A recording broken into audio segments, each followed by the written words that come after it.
Good morning, 6th grade. So today is Friday, April 24th. I am going to do a demonstration with my plasma ball. This is my mini plasma ball that my brother bought for me when we went to North Carolina in December. So I'm going to turn it on. It's connected to my computer. I think some of you guys saw it at school when I brought it right after winter break.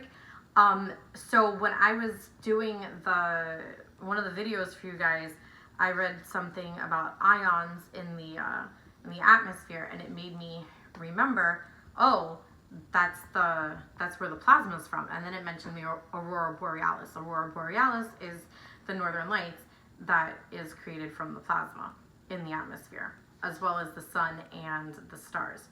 So I'm going to go over some quick things about plasma in the atmosphere, because there really is plasma in the atmosphere, and apparently there's a thing called the plasmasphere, which is really a real thing. So the Earth's plasmasphere is an inner part of the magnetosphere, which I didn't mention any of these things in my previous PowerPoints to you guys. It is located outside of the upper ionosphere, located in Earth's atmosphere. Remember, the ionosphere is at the top of the thermosphere.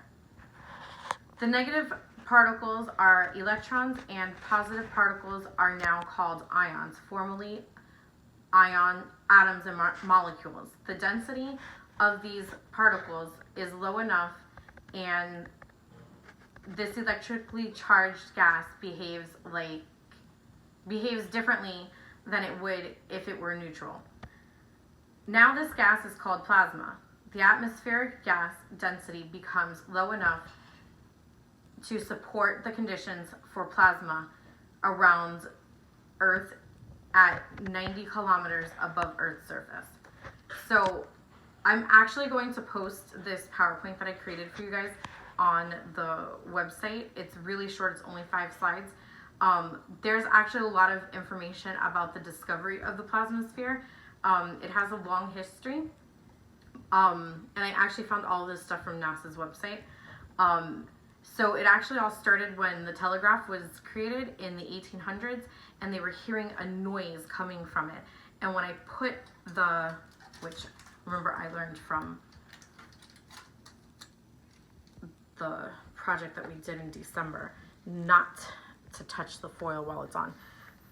I don't know if you guys can hear the whistling noise that it's making, but it's making a whistling noise. And that was the sound that they actually heard when plasma was technically originally found and thought of. It's like a rumbling whistling, and they actually thought that that was just some random noise coming from the telegraph before it was, because it was new, they just thought it was a problem with the telegraph. But that sound is similar to what they hear. There's a correlation with it to the aurora borealis. So today we know that the whistlers and the radio frequencies is produced by lightning. So if you hear whistling like that, it's produced by lightning, and which lightning is also plasma in the atmosphere, or plasma in the weather, really. These radio waves travel from Earth and then come back again, following the Earth's magnetic field lines. On the way back, they pass through the magnetosphere, the plasmasphere, and the ionosphere. Okay, and then there were 2 scientists, one from America and one from,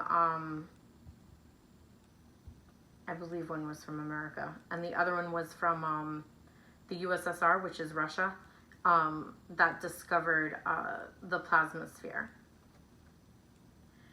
So how the plasmasphere is formed. The ultraviolet light ionizes the upper part of Earth's atmosphere, giving ions high energy, creating plasma. The movement of plasma is guided by Earth's magnetic fields. Okay, so that's the end of my PowerPoint. I know the boring part is over. All right, so not electrocuting myself this time. I'm going to do 2 of the same experiments that I did with you guys in December, and then I'm going to do another one that I found that was so cool. Okay, so I hope you guys, so that's the quarter on top of the ball, making the spark. I'm gonna put a piece of paper on top of it because I think I actually saw it better. Technically it was supposed to burn the paper. Wait, let's fix this foil. It was supposed to burn the paper, but I mean, it's making weird little marks on it. Can't really tell, but they're there.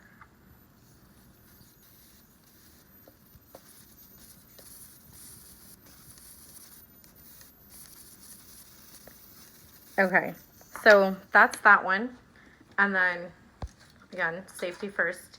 Shut it off before I electrocute myself.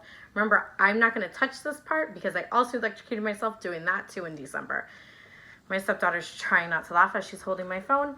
So let me shut... Oh, actually, you know what? I should have shut the light off for this to begin with. Can you still see in the thing? Okay. Hold on. All right, let's see if we see it better.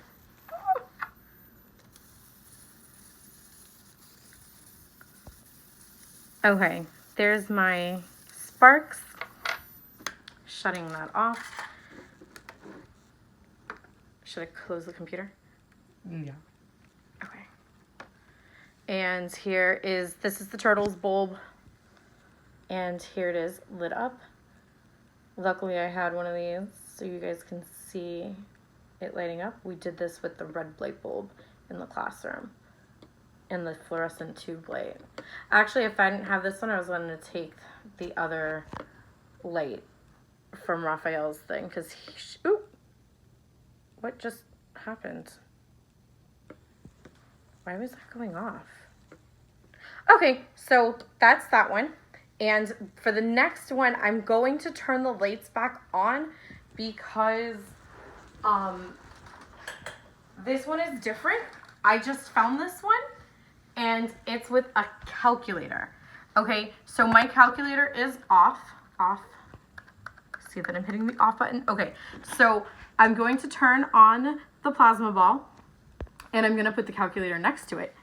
And now it's making the numbers go super crazy because the particles in the, you know what, I closed it and I forgot what it was, but it has to do with like the electricity and the magnetic waves from it are really what's making the calculator go crazy. And I actually just found that one when I looked up different things to do with it because I wanted to see if there was something else that I could do that was different. Okay, so I hope you guys enjoyed my little demonstration. I will see you on Zoom. Bye.